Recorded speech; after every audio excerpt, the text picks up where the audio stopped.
Ever since the first Galaxy Z Flip launched, I have always wanted to use Samsung's flip phones as my daily driver. Unfortunately, none of those previous efforts managed to check off all the boxes in what I am looking for. Well, that's until now. Samsung gives the Galaxy Z Flip 7 much more attention than the last few models, and in doing so, it finally meets all of my criteria. As much as the Galaxy Z Fold 7 has its perks, like its 200 megapixel camera and insane thin design, I still think the Flip 7 has the better value and utility to make it the best affordable phone you can buy. There's a lot to unpack aside from the aesthetic changes, but I'll explore all the new additions and Galaxy AI features in my Galaxy Z Flip 7 review. After using the latest Flip for a week, I am convinced it's what all other flip phones should strive to become. Given how last year's model received a $100 price increase, I am relieved that Samsung has kept the Galaxy Z Flip 7 at the same price of $1,099 US. This undercuts the more expensive Motorola Razr Ultra 2025 while delivering more utility. The starting price comes with 256 GB of storage, while the 512 GB model will set you back at $1,219 US with both versions of the Flip accompanied by 12 GB of RAM. At the moment, you can choose from 4 colors: blue shadow, jet black, coral red and mint. That's fewer colors than Samsung offered with the Z Flip 6, but I hope that changes over time. From a cursory look, it doesn't look like Samsung has done much to change the design of its flip phone with the Galaxy Z Flip 7. It still has flat edges that dig into my hand, and it's really tough to open one-handed, but that changes that are there are certainly welcome. For starters, the Galaxy Z Flip 7 is actually thinner than the previous model at 0.26 inches when opened, and while it's a smidge heavier at 6.63 ounces.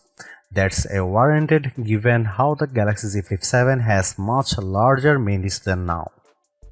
Foldable phones have a reputation for being fragile, but not the Galaxy Z Flip 7. Just holding it in my hand, it feels incredibly solid and it manages to retain the same IP48 rating as before with its new armor frame aluminum design. Smudges don't appear as bad because the Flip almost has a matte-like finish, but it is not prone to the usual scratches. Samsung also says the new Armor Flex hinge is smoother and more durable, but there's still a crease on the Galaxy Z Flip 7's main display. Luckily, it's not as noticeable when watching videos and stuff, but I do like how it isn't as deep as the crease on the Galaxy Z Flip 5 from 2 years ago. I wouldn't say the design is as attractive as the Motorola Razr Ultra, but I am most happy about the flex window display changes. For years now, Motorola has beaten Samsung with its larger outer screens, making it even easier to run full apps and using the better rear cameras for selfies, but that changes with the Galaxy Z Flip 7. That's because Samsung's phone now packs a 4.1-inch Super AMOLED exterior display that goes edge to edge. Gone is the notch of last year's outer screen, and it's a shocking example of how much the new design makes a big difference.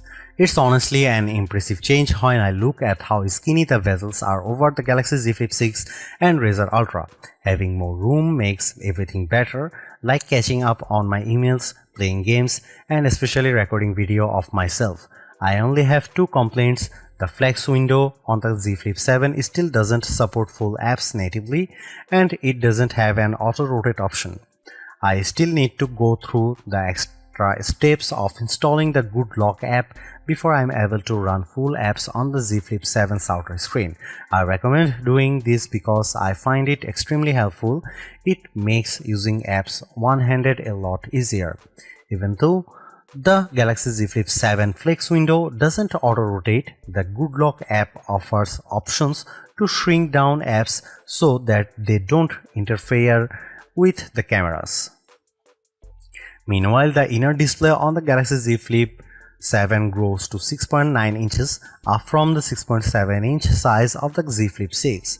The size increase is a welcome addition that makes running 2 apps simultaneously a slightly better experience. Just as before, this dynamic AMOLED 2X display is sharp looking, produces rich color, and maintains clarity at wide viewing angles. In our display benchmarking test, the Galaxy Z Flip 7 reaches a peak brightness of 1989 nits, that's up from 1942 nits recorded by the Z Flip 6. Yes, it's brighter on paper, but I hardly notice the difference watching videos on YouTube on bright sunny days. For a foldable phone, it's an impressive score given how few phones ever get close to topping 2000 nits.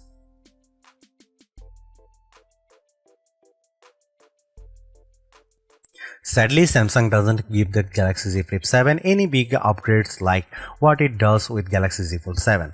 I am disappointed for sure because the Galaxy Z Flip 7 specs hint at the same exact cameras as before, a 50 megapixel main sensor, 12 megapixel ultra wide and a 10 megapixel selfie. Even their apertures are identical to the Z Flip 6, which leads me to suspect that any improvements will be driven largely by the phone's updated Pro Visual engine. However, I will say the Z Flip 7 is the best camera phone for creators due in part of the utility of its flex modes. When you shoot photos and videos as much as I do professionally, you will appreciate how these modes make it much easier to get the shots you want. Samsung offers the most robust camera software out there. The Z Flip 7 has everything I want like manual video controls, portrait mode, LOG recording, and much more. These are tools much like on my mirrorless camera, making the Z Flip 7 the most versatile camera phone around. In fact, I argue it's even better than the Z Fold 7 because of its flip style design, but it also helps if the flip can take excellent photos and videos. Here are some camera samples of the Samsung Galaxy Z Flip 7.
If there is one controversy surrounding the Galaxy Z Flip 7, it has to be Samsung's decision to drop Qualcomm as a system-on-chip supplier in favor of its own in-house chipset.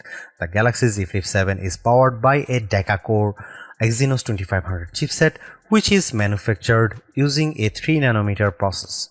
I did had reservations about the Exynos 2500 affecting the Galaxy Z Flip 7's performance, but using the Galaxy Z Flip 7 daily during my testing has elevated them. Although the performance benchmark scores don't beat phones running the Snapdragon 8 Elite, they are not too far off. Take its single and multi-core Geekbench 6 scores at 2286 and 8079 respectively. For the Galaxy Z Flip 7, they aren't too far behind the Razr Ultra 2025. At the very least, the Z Flip 7 manages to beat out the Samsung Galaxy Z Flip 6. When it comes to graphics processing performance, there is not as much of a boost when I look at the 114.64 FPS average posted by Galaxy Z Flip 7 for 3D Mark's Wildlife Original Unlimited test. Don't get me wrong, that's still pretty smooth, but it's nowhere close to the 145 frame rate per second that the Razr Ultra achieves. I am not one to lean on synthetic scores because I value a phone's GPU performance based on my actual experience. After putting in some playing time with Age of Origins and Diablo Immortal on the Galaxy Z Flip 7, I barely notice any major differences compared to gameplay on the Razr Ultra. Spells that I cast in Diablo Immortal don't drop the frame rate of the game, while larger battle sequences in Age of Origins don't shatter either. However, the Exynos 2500 is laughably slow at rendering video. With Adobe Premiere Rush, it takes more than a minute for it to render, where the same task for last year's Snapdragon 8 Gen 3 powered Z Flip 6 took 43 seconds. That's a big difference that's tough to explain, but it could come down to how the Exynos 2400 is optimized specifically for video rendering. Due to its larger screen, the Galaxy Z Flip 7 benefits from a larger 4300 mAh battery, an upgrade from the Z Flip 6's 4000 mAh capacity. I would argue this is the main reason why the new phone is able to last longer in our battery drain test, where we have phones surf the wave until they run out power. It reaches an average time of 12 hours and 24 minutes before tapping out, whereas the Z Flip 6 lasted 11 hours and 1 minute running the same test.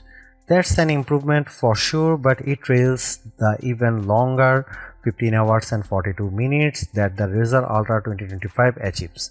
Then again, Motorola's phone is packing an even larger 4700 mAh battery and benefits from better power optimization thanks to the Snapdragon 8 Elite. I have no complaints with the Galaxy Z Flip 7's battery performance based on my day-to-day experience so far, which gets me through my work day with no issues at all. At around bedtime though, I have usually found it running into power saving mode, so nightly charging is necessary with this one. While the battery life performance could have been better, I was hoping for Samsung to offset it by giving the Galaxy Z Flip 7 faster charging speeds. That's not the case here, as the new phone is still sporting the same speed as before. That's 25W wired and 15W wireless. After 15 and 30 minutes of charging, the Galaxy Z Flip's battery is able to get to 29% and 55% respectively. When I think about AI, I often remember Samantha, the AI assistant in the 2013 film Her, voiced by Scarlett Johansson.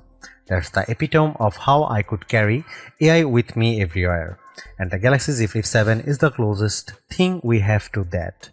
This is because of the multimodal capabilities of Gemini Live, which lets Gemini tap into the camera to see the world around me. What makes the Galaxy Z Flip 7 a better AI companion than say the Galaxy Z Fold 7 is how its compact size lets me carry the phone in my short pocket. I have actually tried keeping the one half of the Galaxy Z Flip 7 with the cover screen on the outside of my shirt pocket, mimicking how Joaquin Phoenix's character carried around Samantha on his adventures. Now that's something you couldn't do with larger phones. Since Gemini Live is multimodal, I am able to ask about everything I am looking at. I used the assistant to check out the circuit breaker in my home to see if there is anything wrong with it because the second inexplicably lost power. To my surprise, Gemini was able to determine that one of the breakers were tripped, which I couldn't tell because it looked like it was in the on position, and it guided me on how to reset the breaker. That saved me from having to call an electrician to come out. Beyond Gemini Live, there are a few more new additions courtesy of Galaxy AI. Borrowing from the Galaxy S25 series from earlier in the year, the Z Flip 7 offers the Now Brief and Now Bar. They are useful additions, but I find the Now Bar much more helpful due to how it essentially has rich live notifications. There is also cross-app actions, which leans on Gemini to perform complex actions all with voice commands. It works well across the native apps on the Flip to do things like researching the next time I have an appointment and reminding me that I really want to see more support for third-party apps. Obviously, it's a work in progress, but it is still light years better than anything Apple Intelligence offers. Other new Galaxy AI features with the Z Flip 7 include a new audio eraser tool that also debuted with the Galaxy S25. For the average person, audio eraser lets them remove distracting or unwanted background noise from videos, but in my experience, it can sometimes cause my voice to sound a little too artificial when I get too generous with the noise cancellation. Beyond that, the Galaxy Z Flip 7 has all the other Galaxy AI features that have been released to date. They include photo editing stuff like generative edit and sketch to image, along with productivity-centric ones such as writing assist, call assist, note assist, and more. Even though there is not as many new Galaxy AI tools introduced here, the latest Flip still has one of the richest packages around. The Galaxy Z Flip 7 is the best foldable phone in my opinion. After using the Z Fold 6 for most of the last year, it's refreshing to switch it to a flip style phone. I'm especially glad it's much lighter, more compact device for me to carry around. Thanks to big upgrades like its larger flex window display, multi-modal AI capabilities, and Samsung DeX. The Galaxy Z Flip 7 has all the ingredients in what I want in a phone, and it helps that it doesn't cost a fortune either. Over on the creative side of things, no other phone matches the utility of the Flip for what I want in a camera phone. Although the camera performance is barely improved from the Galaxy Z Flip 6, its rich camera app and handy flex window display make it more powerful to use. Motorola has dominated the flip phone scene for the last couple of years now, and while the Razr Ultra 2025 is a super upgrade, the Galaxy Z Flip 7 convinces me that Samsung is back on top. I would even recommend getting it over other $100 priced flagships like the Pixel 9 Pro or iPhone 16 Pro. Those phones in no way can match the utility of the Galaxy Z Flip 7.